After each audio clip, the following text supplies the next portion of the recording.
오늘 함께 나눌 말씀은 유다서 1장 14절부터 19절까지 말씀입니다. 유다서 1장 14절에서 19절까지 같이 읽겠습니다.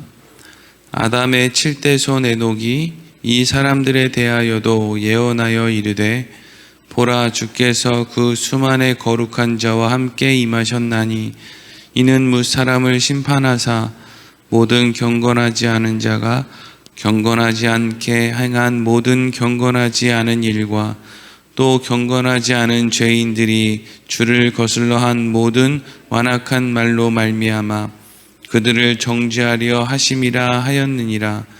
이 사람들은 원망하는 자며 불만을 토하는 자며 그 정욕대로 행하는 자라. 그 입으로 자랑하는 말을 하며 이익을 위하여 아첨하느니라.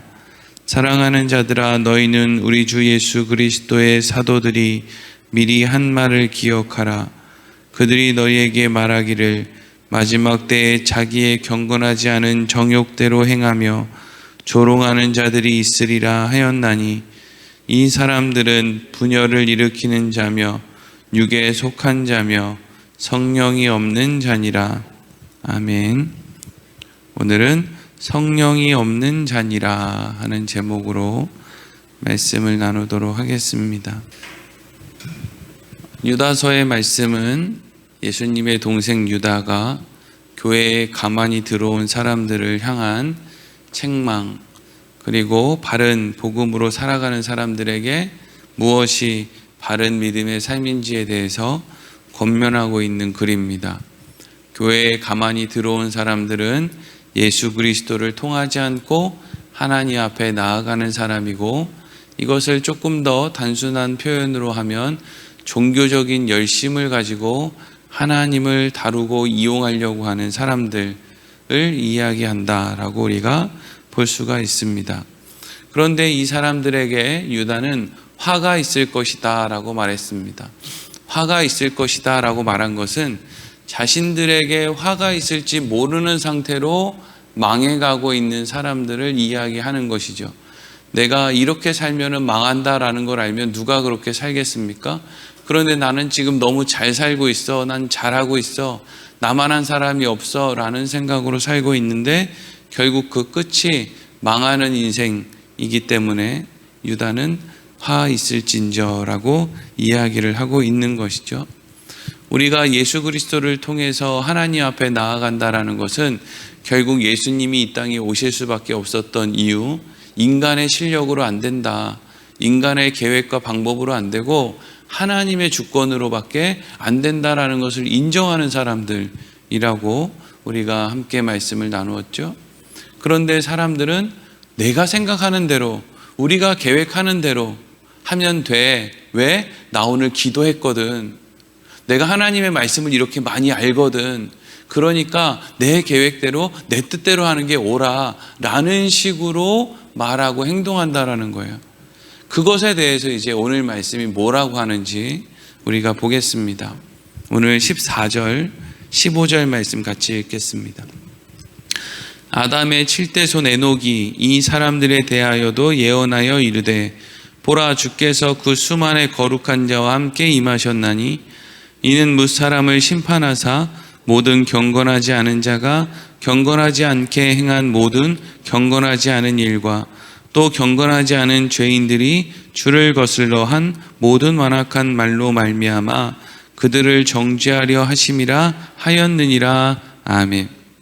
지금 유다가 이 당시 사람들이 많이 읽고 있었던, 오늘날 우리는 성경 66권인 정경이나 외경에 속하지 않고 위경이라고 하는 곳에 속해 있는 에녹서라고 하는 책을 인용해서, 그러니까 유다는 당시에는 정경, 외경, 위경의 개념이 없었기 때문에 당시 사람들이 많이 읽고 있었던 에녹서 1장 9절의 부분을 인용해서 지금 본인이 말하고자 하는 것을 설명하고 있는 거예요. 그런데 에녹서 1장 9장이 어떤 내용이냐면 그 내용이 바로 방금 읽었던 15절, 이 내용이 에녹서 1장 9절에 있는 내용과 같은 내용입니다. 이 내용은 뭘 얘기하느냐? 결국 하나님께서 이 땅에 다시 오실 때, 예수님이 다시 오실 때 경건한 사람들을 데리고 천사들을 데리고 이 땅을 심판하러 올 거라는 것이죠. 근데 그때 와서 무엇을 하시느냐 하면 무사람을 심판하는데 모든 경건하지 않은 자가 경건하지 않게 행한 행동이나 말에 대해서 그것을 정죄하기 위해서 이 땅에 다시 오실 것이다, 이렇게 이야기를 하고 있는 거예요. 그러니까 이 말은 다른 말로 하면 이런 이야기죠. 내가 신앙생활 열심히 해서 하나님에게 복 받아야지, 내가 뭔가를 선한 일을 많이 해서 구원받아야지 라고 말하는 사람들, 내가 그래서 이렇게 종교적인 열심을 가지고 하나님으로부터 뭔가를 얻어내야지, 나 이렇게 쓸만한 사람이라는 걸 보여줘야지 라고 말하고 행동하는, 예수 그리스도를 통하지 않고 하나님 앞에 나온 사람들, 자신의 종교적인 열심으로 자신의 목적을 이루려고 하는 사람들에게 하나님이 와서 이렇게 말한다는 거예요. 너 하루에 기도 5시간씩 하더라. 그런데 하루에 5시간을 제외한 19시간은 계속 죄짓더라. 너 정죄받아야 되겠다. 너 하루에 23시간 기도하더라. 그런데 잠자는 1시간 동안 그 잠을 자면서도 마음으로 죄짓더라. 너 정죄받아야 되겠구나. 네가 하루에 1시간 동안 노방전도 한다고 무슨 복을 받아야 된다고 생각해? 근데 넌 23시간 동안에 하나님 앞에 죄짓더라. 그러니까 너는 복을 받기는커녕 너는 지옥에 가야 되겠구나 라고 이야기를 한다는 거예요. 이게 지금 그 의미를 담고 있는 거예요. 예수님이 다시 오셔서 너희들을 예수님의 옷을 입고 예수님의 은혜 안에 들어와 있는 것이 아니라 너희들이 한 행동으로 인해서 어떠한 결과를 얻어내고자 하는 그 마음에 대해서 예수님이 말씀하신다는 거예요. 너 그것 외에 더 많은 부분은 너무나 악하더라. 그러니까 예수 그리스도로 옷 입고 있지 않은 모든 사람은 아무리 자신이 선하게 산다고 해도 하나님 앞에 100가지의 율법을 중에 99가지를 지켜도 한 가지만 지키지 않아도 그것으로 인해서 하나님 앞에 정죄를 받게 될 것인데, 정말로 교회 안에서 너의 실력으로 하나님을 다루어서 뭔가를 이루어낼 수 있다라고 생각을 할 수 있는 거야? 라고 이렇게 되묻고 있는 거죠. 그러면서 이러한 생각을 가지고 있는 사람은 결국 어떤 사람이라고 하느냐? 16절입니다. 읽겠습니다. 이 사람들은 원망하는 자며 불만을 토하는 자며 그 정욕대로 행하는 자라. 그 입으로 자랑하는 말을 하며 이익을 위하여 아첨하느니라. 아멘. 교회에 들어와서 원망을 하는 거예요. 이 사람들은 원망을 한대요. 왜 원망을 할까요? 본인들이 하고 싶은 대로 안 되니까 원망을 하겠죠. 하나님, 올해는 이렇게 해주시고요, 내년에는 이렇게 해주시고요, 이번 달까지 이 문제는 이렇게 해주셔야 되고요, 우리 애들은 이렇게 해야 되는데 우리 애들 키는 180까지는 최소한 커야 되고요, 그리고 학교에서 최소한 10등 안에 들어야 되고요. 저 어렸을 때는 반에 학생들이 한 5, 60명씩 되니까 10등 안에 들어야 되고 이게 되게 좀 공부 잘하는 의미였는데, 요즘에는 반에 애들이 20명밖에 안 되니까 10등 안에는 들어야 되고 이러니까 이게 아무것도 아니더라고요. 뭐 반에서 1, 2등은 해야 되고요. 그런데 이거대로 되냔 말이에요. 하나님이 우리를 향한 계획은 그런 게 아닌데 우리가 하나님 앞에 암만 그런 것들 이야기해 봐야 그거 되냔 말이에요. 안 돼요, 안 돼.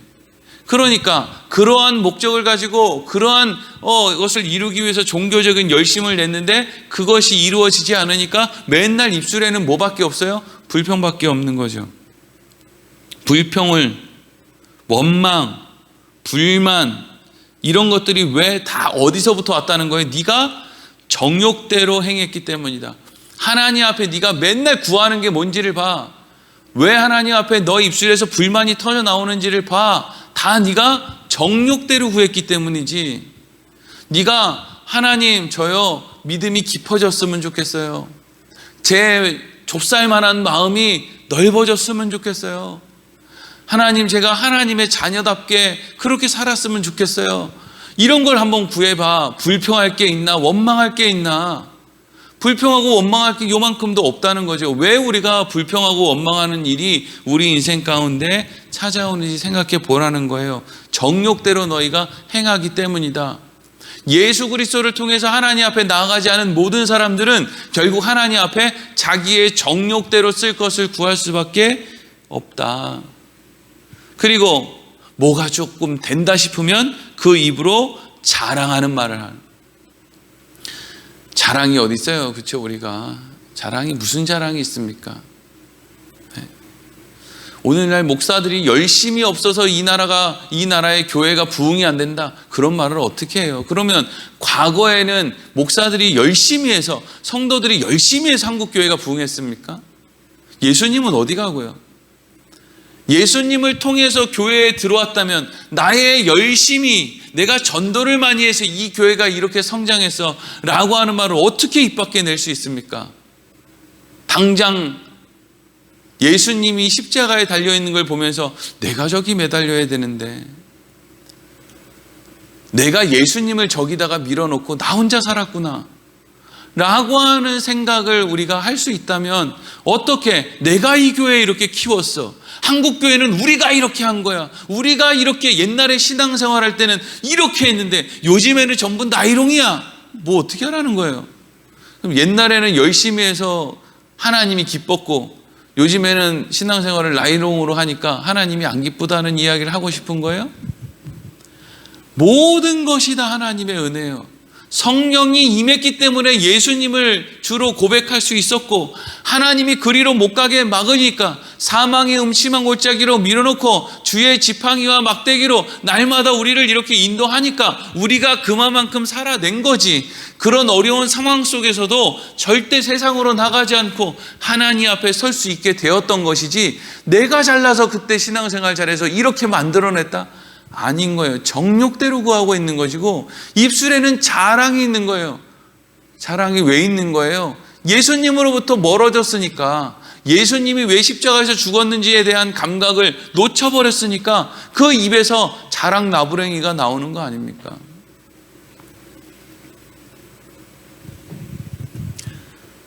이스라엘 백성들이 광야에서 날마다 불평을 해요. 원망을 하고. 왜 그렇게 불평과 원망을 합니까?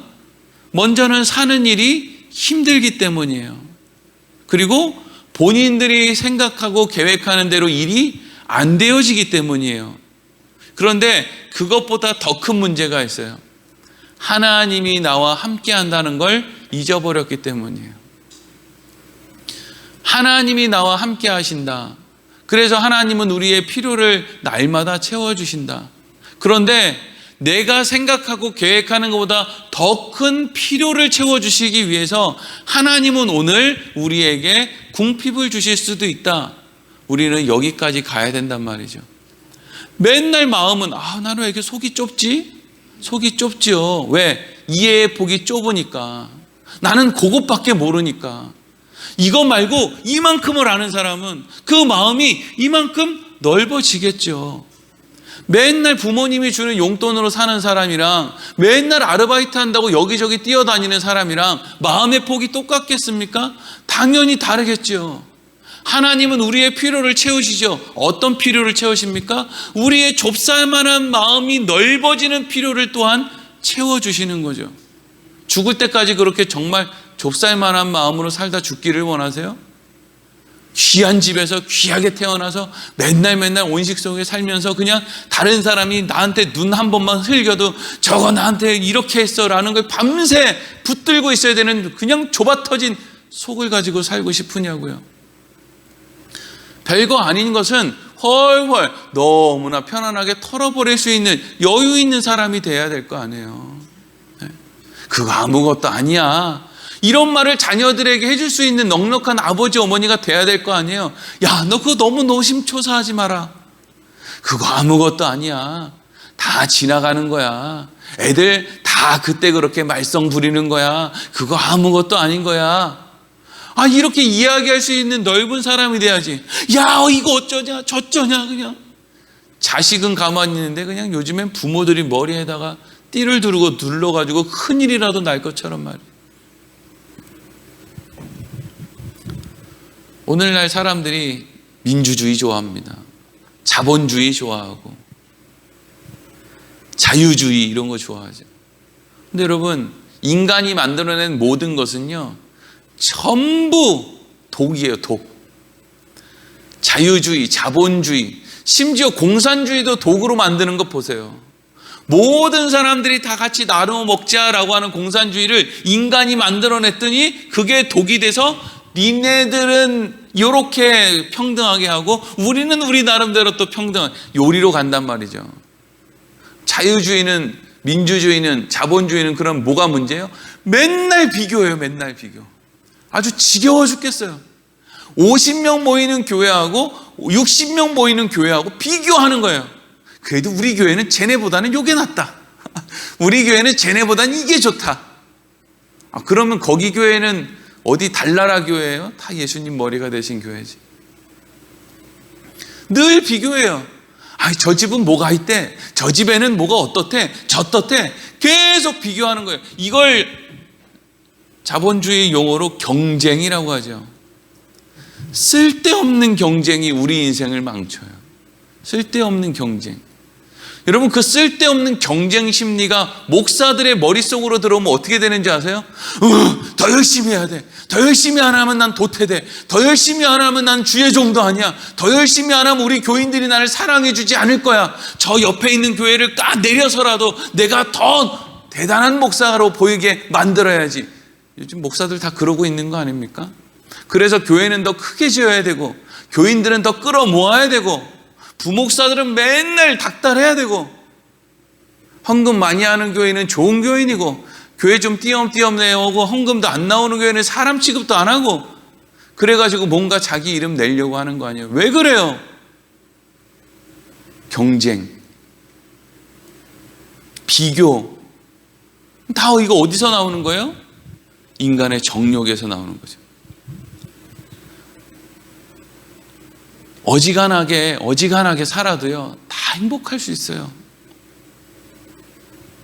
이제 오늘 내일 우리 이제 셋째 생일인데, 아빠, 나 생일 선물 이거 사주세요 이러더라고요. 별것도 아니에요. 무슨 고무판에 동그란 게 있는데 막 그걸 눌렀다 뺐다 하는 아무것도 아닌 거예요. 그 얼마 주고 사줬어요. 주문을 했어요, 인터넷으로. 그 주문을 하기 전에 그 핸드폰을 보고, 야, 이게 좋을까? 저게 좋을까? 그거 하는데 돈 얼마 들지도 않고요. 시간도 얼마 들지도 않아요. 이 나라의 평화를 제가 이룩하지 않아도 얼마든지 행복할 수 있고요. 얼마든지 하나님을 알고 내가 예수 그리스도를 알면 교인들이 나를 버리지는 않을까? 이런 걸로 걱정할 필요가 없어요. 왜? 교인들이 버리면 무슨 상관 있어요, 그게. 예수님만 날 안 버리면 되지. 거기에서 평화가 와야지. 사람한테서 평화가 오면은 그게 한도 끝도 있습니까? 비교를 통해서 거기서 평화를 얻으려고 하면 1000평짜리 교회를 지으면 2000평짜리 교회 지은 사람한테 비교를 당하니 그게 살 노릇이냔 말이에요. 나를 위해 죽으신 예수님과 동행하며 거기서 평화를 얻어야지. 그러면서 17절에서 19절 오늘 말씀 이렇게 정리하고 있습니다. 시작.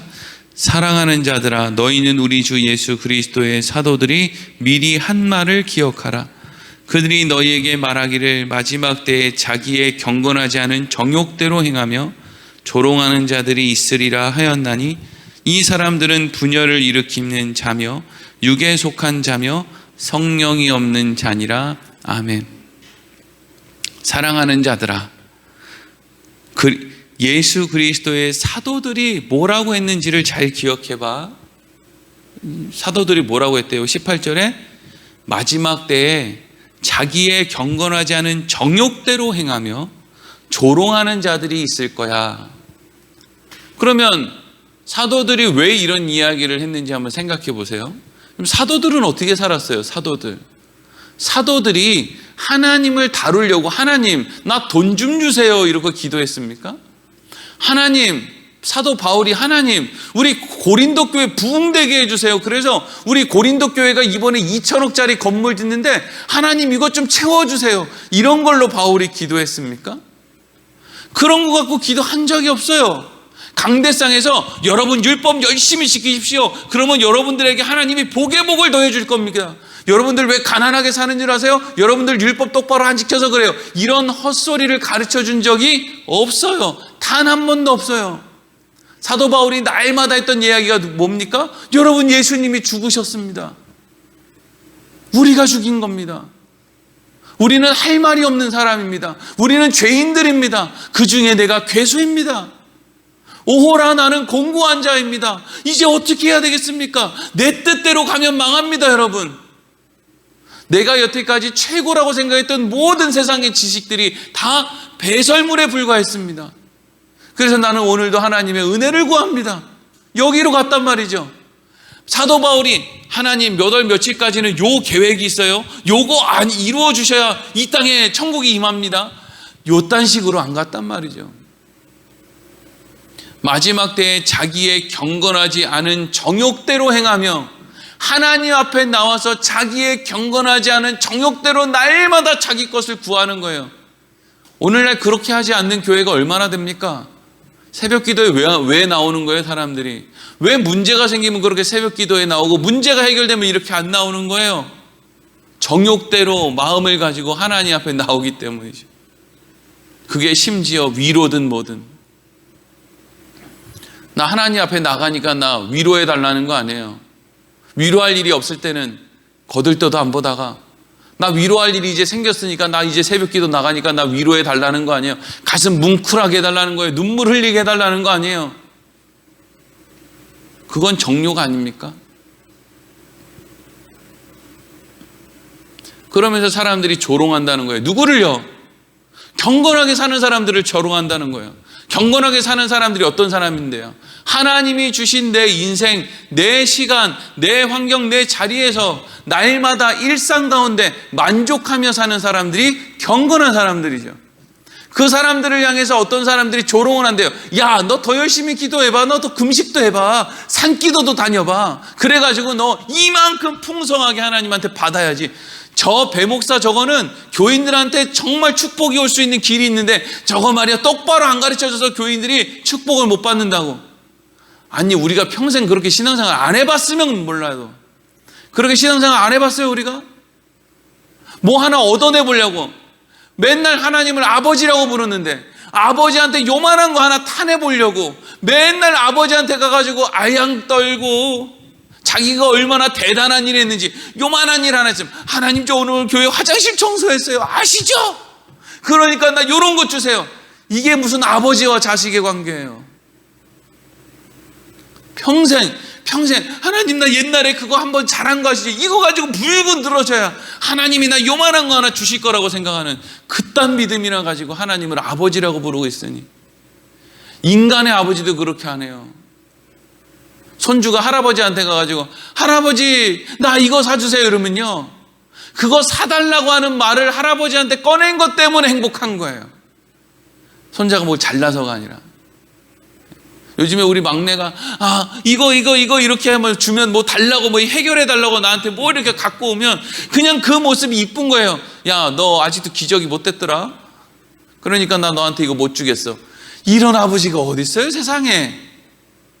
애기가 나와서 그러는 거야. 아빠, 나 기저귀 뗐으니까 나 이제 복 주세요. 그걸 왜 아빠라고 부릅니까? 아저씨라고 불러야지. 그런 인간이 무슨 아빠예요. 근데 예수님이 우리한테 뭐라 그래요? 하나님을 뭐라 그래요? 아빠, 아버지라 부르라 그러잖아요. 이 사람들은 이런 식으로 하나님을 다루고 자기의 종교적인 행위를 가지고 자기 계획과 자기 방법과 뜻을 이루려고 하는 모든 예수 그리스도 안에 있지 않은 모든 사람들은 분열을 일으키는 자며. 왜 분열을 일으켜요? 교회 안에서도 계속 경쟁해야 되거든요. 내가 남선교회 회장, 여선교회 회장 할 때는 잘 돼야 되고 이 교회가, 내가 안 할 때는 이 교회가 조금 못났게 되고, 그래서 결국엔 내 이름이 높여져야 되고, 이 짓 하고 싶은 거예요. 내가 주방을 담당했을 때, 내가 주차장 담당을 했을 때는 뭐가 착착 잘 들어가고, 내가 안 할 때는 그냥 되든지 말든지 뭐 난 모르겠다. 이게 뭐 맨날 교회 맨날 이런 거 경쟁 아닙니까? 왜 그렇게 해요? 내가 제일 잘 보여야 된다는 거예요. 누구한테? 하나님한테요. 내가 왜 제일 잘 보여야 되는데요? 내가 제일 복 받아야 되거든요. 그런 사람들이 교회에서 뭘 자꾸 일으켜요? 분열을 일으키죠. 하나님은 그렇게 하지 말라잖아요. 다 줄게, 다. 내가 얼마나 많이 갖고 있는 줄 알아? 다 줄게. 제발 좀 그렇게 하지 마. 개다리춤 잘 춘다고 더 많이 주고 개다리춤 좀 잘 못 춘다고 조금 주고 이런 아버지 아니야. 제발 좀 그러지 마. 그리고 이런 이야기가 나오죠. 19절에 이런 사람들은 육에 속한 자며 성령이 없는 자니라. 성령이 없다라는 것은 무슨 방언을 한다거나 무슨 성령의 은사를 얘기하는 이게 아니라, 성령이 없다라는 것은 예수 그리스도를 통과하지 않고 하나님께 나아가는 사람들을 다 성령 없는 자라고 할 수 있는 거예요. 성령이 있어야 예수 그리스도를 주라고 시인할 수 있거든요. 예수 그리스도를 주라고 시인하는 사람들이래야 내 뜻대로 하면 망하는구나, 아버지 뜻대로 해야 되는구나 라는 것을 아는 사람이죠. 그러니까 성령 받은 사람은 하나님, 나 지금 너무 힘들고 어려운데 지금 내가 힘들고 어려운 상황을 주시는 이유가 분명히 있지요. 하나님, 나를 위해 예수님을 이 땅에 보내서 십자가에 죽이셨는데 나에게 이렇게 힘든 시간을 까닭없이 주실 일이 있습니까? 내 아버지가? 이게 여러분 성령 받은 사람들이 해낼 수 있는 놀라운, 세상이 이길 수 없는 생각인 거죠. 성령이 주는 생각이죠. 근데 그런 성령이 없는 사람들은 어떻게 한다고요? 못 견딘다는 거예요. 그래서 그냥 교회를 들락날락 기도를 했다 말았다, 불평을 했다 말았다, 싸웠다가 말았다, 하나님 이런 식으로 할 거냐고 막 대들었다 말았다. 뭐가 그렇게 그냥 바람 앞에 나는 겨와 같이 육에 속해서 그랬다는 거예요. 그러니까 육에 속한 사람을 정죄하고 성령 안에 있는 우리는 대단한 사람이니까 자랑하자, 여기로 가면 또 안 되죠. 육에 속한 사람들을 품어주고 그들을 위해 기도해주고 그들의 약함을 붙잡아주고, 우리는 성령 받은 사람이니까 인내하고 그리로 가야 된다고요. 오늘 하나님이 우리에게 주어진 시간들을 감사한 마음으로 잘 살아가기를 축원합니다. 그것이 하나님이 붙들고 있는 성령 받은 사람들이 이 땅 가운데 마땅히 해야 되는 일이고, 결국에는 사람들이 죽을 때 내 인생을 돌아보면서 내가 이 땅에 복음으로 성시화를 이루어야 되는데 이걸 못하고 죽었네, 이거 얘기하면서 죽는 사람 없거든요. 내가 뭐 했나, 이럴 줄 알았으면 가족들이랑 시간 좀 잘 보내는 건데, 주위를 좀 둘러보면서 사는 건데 다 그러고 죽거든요. 오늘 일상을 여러분 잘 사세요. 그게 후회 없이 사는 거예요. 죽는 그날에 후회 없이 사는 거예요. 그게 여러분들 죽을 때 더 많은 사람 전도하지 못한 것 때문에 후회하지 죽지 않아요. 하나님이 우리에게 주시는 삶을 경건한 사람으로 하나님의 뜻을 소망하는 마음으로 사는 지혜로운 인생들 되기를 소망합니다. 기도하겠습니다.